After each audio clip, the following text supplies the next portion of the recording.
सुषमा अंधारेंचा माझ्यावर काहीतरी प्रचंड राग आहे म्हणून विषय सोडून त्यांचा सगळा फोकस हा अंजली दमानी आहे. आणि कुठेतरी त्यांना हे एस्टॅब्लिश करायचं की अंजली दमानी आणि भाजपचा काहीतरी आपसात काही त्यांचं अंडरस्टँडिंग आहे. मी सिलेक्टिव्ह आहे, मी अमुक आहे, मी तमुक आहे, दमानी यांनी असं केलं. विषय काय आणि तुम्ही बोलताय काय? तुम्हाला मी 1000 वेळा सांगितलं की मी सगळे विषय बोलत नाही, कारण मी जे विषय घेते ते तडीस नेईपर्यंत लढते. नुसतीच बडबड मी कधीही केलेली नाहीये. तर तुम्हाला पुन्हा एकदा मी सांगतेय की तुम्ही मला मागे हा प्रश्न विचारला होता की तुम्ही हा विषय लढलात, मग तो का नाही लढलात? आज तुम्ही म्हणालात की मी कोरेगाव पार्क विषय लढला, पण त्या जैन याच्याबद्दल मी काहीच बोलले नाही. मी कोरेगाव पार्कही विषय लढले नाहीयेत. तुम्ही कदाचित तेही विसरला असाल, कारण माझ्या नावाच्या रागाच्या भारात तुम्हाला काय दिसतं आणि काय नाही मला माहित नाही आणि मला जाणून घेण्याची इच्छा पण नाही. कारण एकदा फोनवर तुम्हाला समजवण्याचा मी प्रयत्न केला की मला घर, संसार, मित्रमंडळी, मला फिरायला खूप आवडतं. आम्ही खूप बाहेरगावी असतो. आता सुद्धा तुम्हाला माहितीये की मी चंदीगडला आहे, कारण मी त्या ऑडिओमध्ये सरळ स्पष्टपणे ते मांडलं होतं. पण प्रश्न विचारत राहायचे, वाटेल ते बरळत राहायचं, की मला वाटतं तुम्हाला सवयच लागली.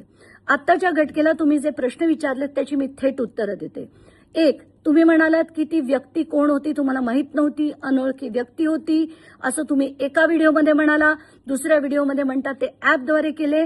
आता तुम्हाला पूर्णपणे पुन्हा एकदा सांगते की एक तर ती व्यक्ती अनोळखी होती, त्याचे डिटेल्स मला आलेली CDR ही सगळ्या यंत्रणांना पाठवली, हे मी पहिल्या दिवशी म्हटलं. त्याच्यातला भाग नंबर 2 की क्लॉड नावाचं अँथ्रॉपिक कंपनीचं एक सॉफ्टवेअर आहे.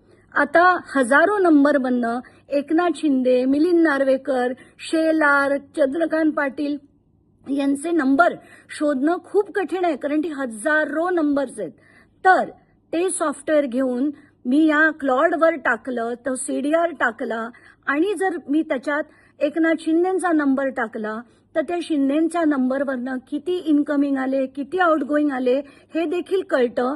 आणि हे क्लॉडचे डिटेल्स मी त्या मीडियाच्या ब्रॉडकास्ट ग्रुपमध्ये देखील टाकलेत. कुठल्याही पत्रकाराकडनं तुम्ही ते क्लॉडचे डिटेल्स घेऊ शकता. आणि हे मी कसं संशोधन केलं हा जो तुम्हाला प्रश्न पडलाय ना, त्याचं उत्तर तुम्हाला तिथे मिळेल. तुमचा दुसरा प्रश्न होता कोण व्यक्ती आहे हे मला जी माहिती द्यायची आहे ना ती मी केव्हाच दिलेली आहे. DG कार्यालयाकडे दिलेली आहे, मला मुख्यमंत्री कार्यालयाकडे दिलेली आहे आणि तेजस्वी सातपुतेंना दिली आहे. एवढंच नाही तर मी DGंची भेटायची देखील वेळ मागितली.